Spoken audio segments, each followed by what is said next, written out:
Umwumbururwa uburezi mu Rwanda bwageze kuri bose ntawushaka kwiga ngavutswa ayo mahirwe Universite mu Rwanda zavuye kuri mwe ziyongera ku bwinshi n'abanyamahanga bazakwiga iwacu ububanyi n'amahanga ambasade ziyongereye hose umwumbuje u Rwanda we misozi igihumbi rwuje inka zidateka urw'abanyarwanda bahuriza mu imbaraga zubaka igihugu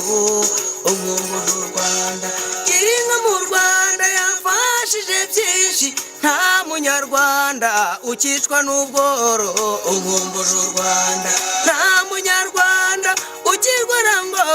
arembere mu nzu bwisungane mu buvuzi bwageze hose umwumbuje mu kiyaga cya Kivu none hashyizwe inganda zidufasha gucukura gaze metani umwumbuje kubera umunara wo kuri Karisimbi n'amashanyarazi yakwiye hose ubu no mu cyaro bararora TV umwumbuje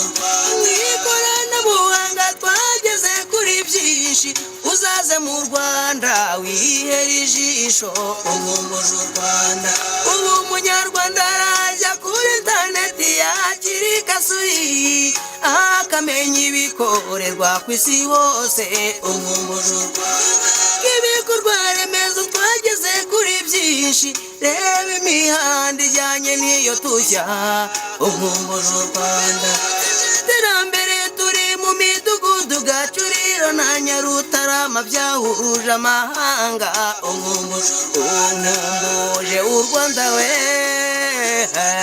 misozi igihumbi rwuje inka zidateka urw'abanyarwanda bahuriza mu imbaraga zubaka igihugu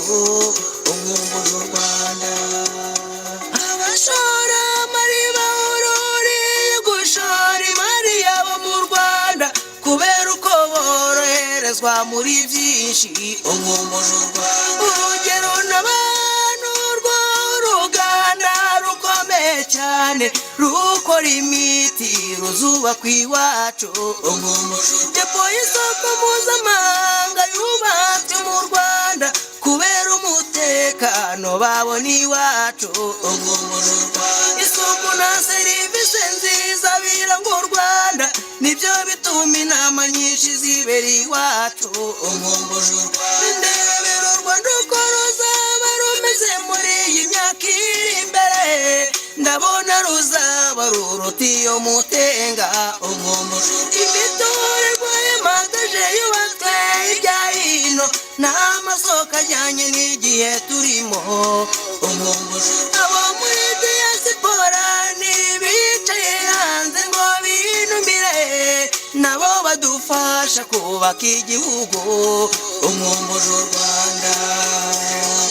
umwumbuje u Rwanda rw'imisozi igihumbi rwuje inka zidateka urw'abanyarwanda bahuriza mu imbaraga zubaka igihugu umwumbuje u Rwanda umwumbuje u Rwanda rw'imisozi igihumbi rwuje inka zidateka urw'abanyarwanda bahuriza mu imbaraga zubaka igihugu umwumbuje u Rwanda